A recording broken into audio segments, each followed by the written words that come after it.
இன்றைக்கி மோஸ்ட் காமனாக நிறைய பேர் பண்ணிருக்கக்கூடிய one of the surgery appendectomy. அப்பெண்டிக்ஸை கட் பண்ணி எடுத்துருவாங்க. ஸோ இந்த சர்ஜரி பண்ணுறனால போஸ்ட் ஆப்ரேட்டிவ் காம்ப்ளிகேஷன்ஸ், ஆப்ரேஷனுக்கு அப்புறம் வரக்கூடிய காம்ப்ளிகேஷன்ஸ் என்னென்ன, ஸோ இந்த சர்ஜரி எதனால் பண்ணுறாங்க அப்படிங்கிற டீட்டெயிலை இன்றைக்கி நம்ம வீடியோவில் பேச போகிறோம். ஸோ நான் உங்களுக்கு சுமார் வாங்க வீடியோக்குள்ளே போகலாம்.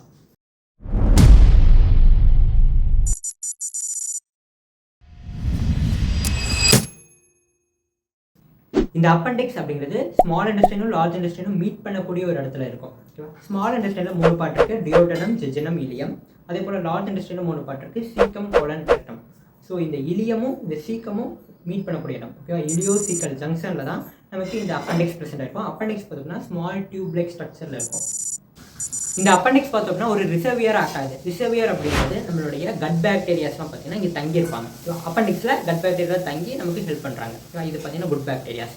இது இல்லாமல் நமக்கு கால்ட் அப்படின்னு சொல்லுவோம். ஓகேவா? Gut associated lymphoid tissue. இந்த டிஷ்யூ பார்த்தீங்கன்னா இம்யூன் ரெஸ்பான்ஸ்க்கு ரொம்பவே ஹெல்ப் பண்ணும். ஸோ இந்த டிஷ்யூ பார்த்தீங்கன்னா இந்த அப்பெண்டிக்ஸ்குள்ளே தான் இருக்குது.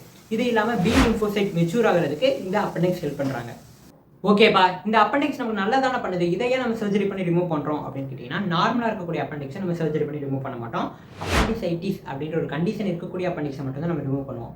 ஸோ நம்ம ரிமூவ் பண்ணலை அப்படின்னா இது என்ன ஆகும்னா, அப்பெண்டிக்ஸில் இருக்கக்கூடிய கண்டென்ட் ரப்ச்சர் ஆகிட்டு, ஸோ இண்டஸ்ட்ரியல் இருக்க கண்டென்ட் பார்த்தீங்கன்னா பெரிட்டோனியம் போகும். ஸோ இது பார்த்தீங்கன்னா பெரிய பெரிய காம்ப்ளிகேஷனுக்கு லீட் பண்ணும். அதனால் நம்ம அழகாக அப்பெண்டிக்ஸை மட்டும் கட் பண்ணி எடுத்துருவோம். இந்த அப்பெண்டிசைட்டிஸ் எதனால் வருது அப்படின்னா, அதுக்கு நிறைய ரீசன்ஸ் இருக்குது. ஒன்று பார்த்தீங்கன்னா இன்ஃபெக்ஷன், உள்ள ஏதாவது தேவையில்லாத பாக்டீரியா அல்லது வைரஸ் ஏதாவது போய் இன்ஃபெக்ட் பண்ணியிருக்கலாம், அல்லது ட்ராமா, உள்ள இன்ஜுரி நடந்திருக்கலாம், இல்லை அப்படின்னா ஜெனட்டிக்காக கூட இது வர்றதுக்கு சான்ஸ் இருக்குது. அப்படி இல்லைன்னா அப்ஸ்ட்ரக்ஷன், அப்பெண்டிக்ஸில் ஏதாவது அப்ஸ்ட்ரக்ஷன் பண்ணி இங்கே பார்த்தீங்கன்னா நமக்கு இன்ஃபர்மேஷன் வரலாம். ஓகேவா? ஸோ இது நாலுமே பார்த்தீங்க அப்படின்னா நமக்கு அப்பெண்டிசைட்டிஸை காஸ் பண்ணும். அதனால நம்ம அப்பெண்டெக்டோமி பண்ணுறோம். அப்பெண்டெக்டோமினால போஸ்ட் ஆப்ரேட்டிவ் காம்ப்ளிகேஷன் வரும் அப்படின்னு சொல்லியிருந்தேன் இல்லையா? ஸோ எதனால காம்ப்ளிகேஷன் வரும் அப்படின்னா, எந்த டைப்பான சர்ஜரி பண்ணுறோம் அப்படிங்கிறத பொறுத்து காம்ப்ளிகேஷன் வேரி ஆகும்.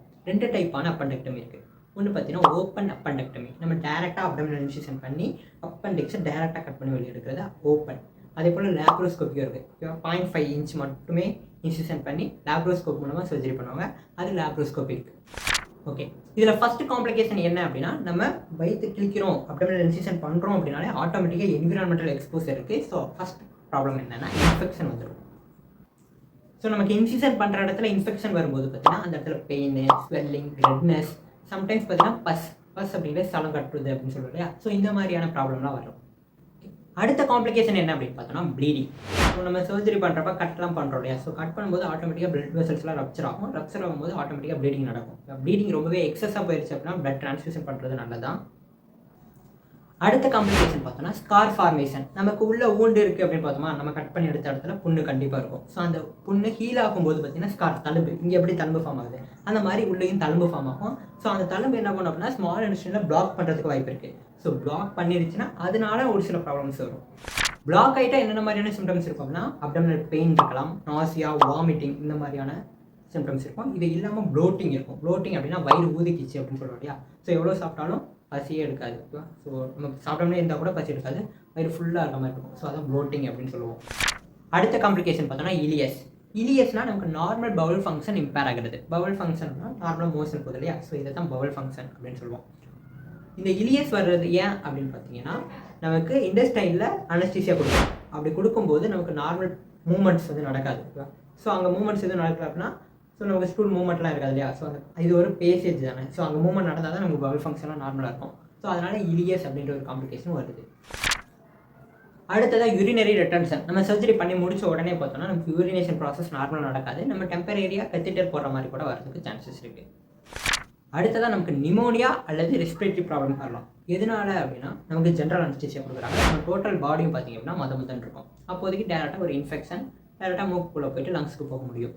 அதனால நிமோனியா காஸ் ஆகலாம். இது இல்லாமல் நமக்கு ரெஸ்பிரேட்டரி வந்து ஸ்லோவாக தானே இருக்கும். அதனால நமக்கு பார்சியல் லங் கொலாப்ஸ் கூட நடக்கலாம். நமக்கு பார்த்தீங்கன்னா சர்ஜரி பண்ண இடத்துல ரொம்பவே பெயினாக இருக்குது, ரொம்ப நாளாக பெயினாகவே இருக்குது அப்படின்ற மாதிரி ஏதாவது சொன்னாங்க அப்படின்னா என்ன கம்ப்ளைண்ட் அப்படிங்கிறத நம்ம எம்ஆர்ஐ கூட எடுத்து பார்க்கலாம். ஓகேவா? ஸோ க்ரோனிக் பெயினும் பார்த்தீங்கன்னா one of the complication. So இது வந்தவங்களுக்கு ஒவ்வொரு பர்சனுக்கும் மாறும். ஸோ அவங்களுக்கு என்ன கம்ப்ளைண்ட் அப்படிங்கிறத நம்ம செக் பண்ணி பார்க்கணும்.